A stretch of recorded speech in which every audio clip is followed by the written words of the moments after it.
Hey everyone, welcome back. Today we have a guest speaker, Emily. Alright, so last episode we talked about our life and our divorce experience. Today we're going to talk about Emily's. So, Ashlyn, you want to get up the questions? 1 second. How do you not just laugh through this whole thing? I'm trying to make it funny. I thought I deleted them for a second. Okay, Ashlyn will ask two and I'll ask two and then she can first- add on with her advice. First, do you want to give an overall just rundown? Yeah, so my parents got divorced when I was 5, and I don't really remember much that happened then, but it affected my life a lot more in, like, middle school, 8th grade, 7th grade. Freshman year was pretty bad with it because, like, my dad lives 3 hours away, so I just wanted to be home with my friends and everything, and that's when it really affected me and kind of hit. Alright. Me too.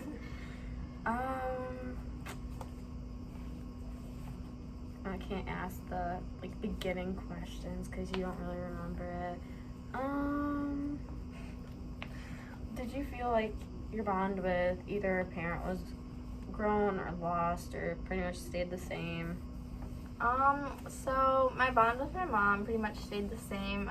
She's always been like my go-to person, like with the divorce kind of stuff, and she was kind of just the person that helped me along with that. My relationship with my dad, during that middle school and freshman year wasn't the best. I feel like I had a lack of trust, but then my sophomore year this year, that lack of trust was kind of gone, and luckily we have a good relationship now. And before, it was good. It's just like I had mental breakdowns if I had to go to his house and I just cry on the phone to my mom saying like I don't want to go. So but that has been yeah, resolved. I felt like that for a little bit. Not even just like with my dad, like with my mom. Like it was always like during quarantine, it was like I liked being at my dad's a lot because like, you know, I felt like I had missed a lot of time with him because it was like at one point it was like during a lot of like hard times with like, you know, I lived with my mom most of the time, and then when you live with them in quarantine for all these weeks, it's not the best. But then like you go back and I feel like my relationships like went back and forth like how it is, and then like now it's just like in a good place.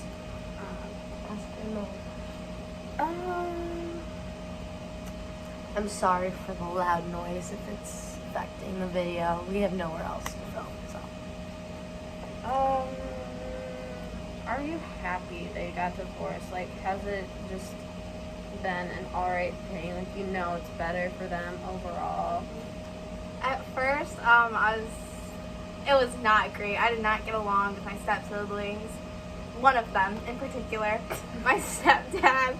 And it was not good. Now I've realized that it's actually like I'm so blessed that it happened because I met so many people in my life, friends I would have never met.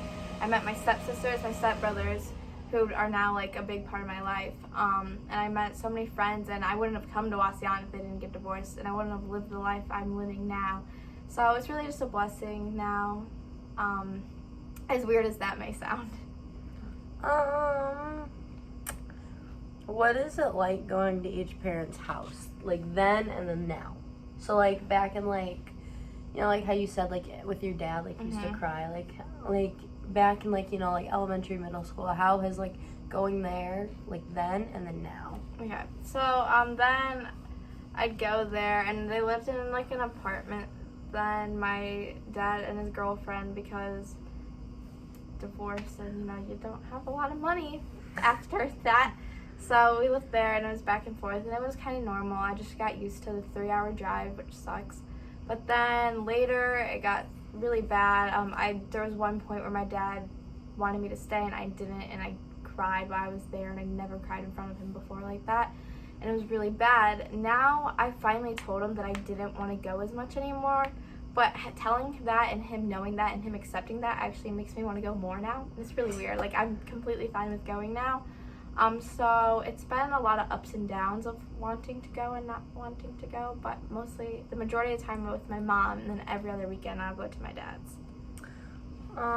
Did you really develop any mental health issues from that?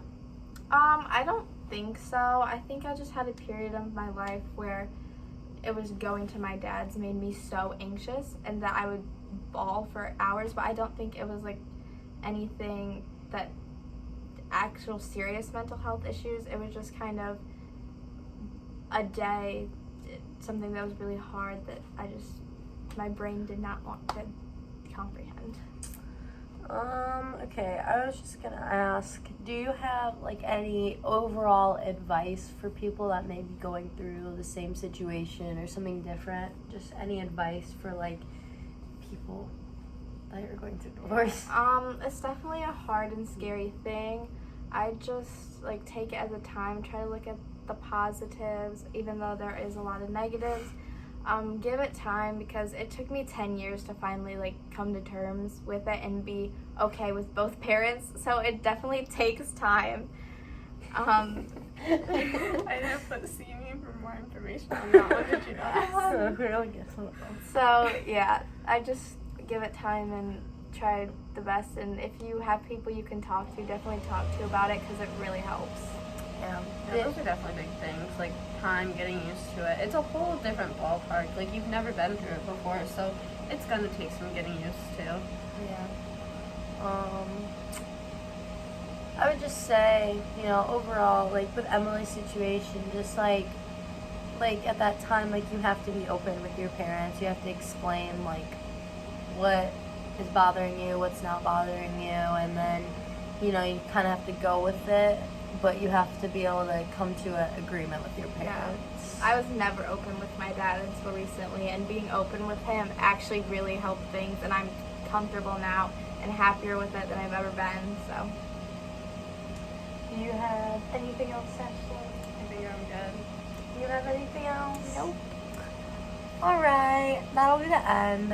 It's a shorter episode or whatever than last time, but it's only one person, not two. So, overall, I just think she explained her experience very well, and, you know, she gave some overall advice, so I just say, you got this.